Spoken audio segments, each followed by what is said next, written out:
Closing out the week on the Real Kipper and Bourne Show. Nick Kypreos, Justin Bourne, Sammy McKee, Jake the Snake Schultz, Derek Brandale.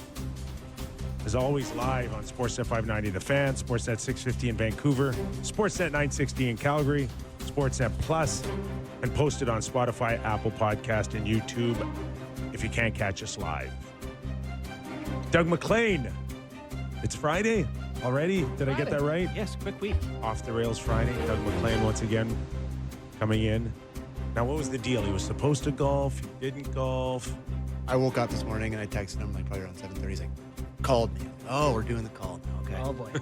So we talked. Yeah. And he was golfing. He was worried about the pace and he didn't want to leave us hanging. So we went to do 3:30, but he texted me and said he's good for 3:05. So Did you golf today? I did. Did you? Yes, I did. Oh, I thought you said you didn't golf. No, I did.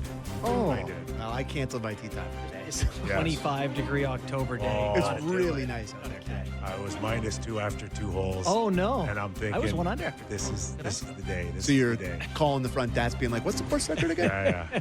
No. Even on the front. Wow, you kept it together. Yeah, What'd you even shoot on the today? front. 77 maybe. Nice, man. Good shooting. Good day. That's really good. Back 9 was Anytime it starts disappointing. with a 7, Cap, it's a good day. Okay. Fair enough. golf. Fair enough. Before we get to Doug, we worked last night, the Toronto Maple Leafs and the Detroit Red Wings. And don't want to say that you want to put too much stock into results this time of year, but How about process? wasn't very pretty for the Toronto Maple Leafs last night. They stunk. I left that game, with like real fear for the year. It's like, are they slow? Okay, all right. No, I did. Fear. Dude, that was their team. They had their team that was everyone. That's their best case scenario lineup. I wouldn't have dressed my exact roster, barring Cowan out or Yeah. I like that they Pezzetta did. in. I mean, this is our group. Let's get used to it. No, I would have had 2 or 3 bodies where I could say that just to make sure that if we stunk, that I could say, we're still going through a process of figuring out guys. But that was their team. Yeah. There's their team, and the most concerning part, this is Sam, he thinks it doesn't matter, whatever. It's baseball season. It's fine. It doesn't matter. Here's what I thought. I was like, Don't read into anything like that. you bring in Waugh, who's a great player. I really like him, but he's not fast. Bring in Joshua, who's not fast, and Michelli's not overly fast. And I looked at the lineup, and I just went, Slow. they're slow. They They were were slow. really slow last night.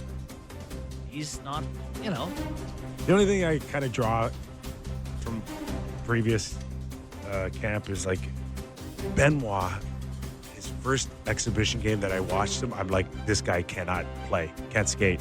I said last night. No, years no. ago. Okay. When he first broke in with the Leafs, Yeah. when they first brought him over. And then he was fine. So I'm really hoping that they had about 20 Benoits last night. Yeah, this is where not you like go, a conclusion that they're gonna be They're bad really or slow. slow. They're really slow, and then they find their way. But the one thing that did bother me last night watching the Leafs 50 shots and never is that have a puck. Stolars was by far and away their best player. But do you really want to put that type of night on him less than a week to go from your opener, that he's got to see Yeah, his 45, cardio 50 shots on goal? The other concern coming out of last year is that the underlying numbers for the Leafs last year weren't great. They were 29th in shot attempt differential. The other team outshot them most of the time. They were first in the NHL in wins when getting outshot because Stolars and Wall were very good. They still have Stolars. Wall, I don't know. And so it's if Stolars is even anything step back and Wall's not there, and you're still getting pumped by the Detroit Red Wings, it's ugh. I don't think it's like a conclusion on the season, but I did leave last night's game going, ugh. Seems pretty conclusion-y here, It's boys. not conclusion-y, Yeah. it's the first, what are they going to look like was, ugh. Far too much time in their own zone, which was a problem last year too. Was. Like, how many games did they win being outshot? 33 of their, how many times did they win? Can you almost guarantee that won't happen again this year? No, I think it's close. I don't think winning while getting outshot is something you can replicate consistently. I don't think they can pull off 33 wins this year. Last being year they won outshot. 52 games.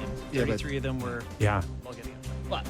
But Just the thing that's going to suck all year is that if they're not as good as last year. We're just going to have to hear because there's no Marner. That's what's going to suck the most about them not being the same. Well, you're way ahead. You're way ahead listen, right now. I know you. And it's like every day we're going to have to come in here and be like, boy, they're slow. Boy, they're not They dynamic. tried to sign him. I know, but he's going to I'm dreading. So it's baseball season. They were fine last night. Didn't even happen. All right, we can't let him stay on hold in the green room too long because he wanders.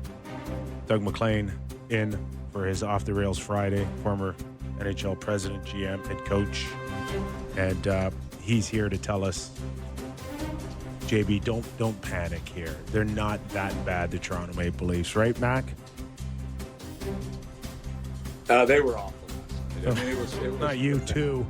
It was pathetic to watch. I'm sorry. And Ottawa was just as bad. I mean, like, what is going on? I mean, just coming into the season. But look, and Sam, I hate to bring it up. And it's okay if Marner leaves. That happens to every team. They lose guys like Marner once in a while. You hope not very often, but once in a while happens. But it's who you replace them with that I'm concerned about. Mm-hmm. And you do not replace an impact player, which is what he was, an impact player. There's a dozen of them in the league. You don't replace an impact player with an NHL regular because you drop dramatically. You gotta replace them with another player that's close. And I'm shocked that, what I mean by that, a top 6 forward, yeah, but he was a top 3 forward. When you lose a top 3 forward, it dramatically affects your overall game. And they haven't replaced him. And, it's not their fault he left. He had the right to go. He had the right to demand what he did. But they got to replace him. And I'm sorry, their lineup has got a bunch of pluggers right now. I like the grit. But speed is a factor. Last night they looked slow. So I would give the Marchella kid, Marchella, is that how you say? I would give him an opportunity to move up in the lineup here. The kid can make plays. He's got some skill. Move him up and give him a chance to become a top 6 player unless you're going to trade for him. Well, they started Max there, Domi. I know. And Max Domi, hey, Nick, I know you love Max Domi, but he's not a top 6 forward. listen, I think that's a safe assessment that he's not spent the first 10 years of his career as a lock-in as a top winger. Why do they think he's a top 6 all of a sudden? Lack of Why options. do they think? What? Lack of options. That's right. Lack of options. That's my point. And he does possess more skill than what the third and fourth line have. But he can, if he's on the third line, he fits in better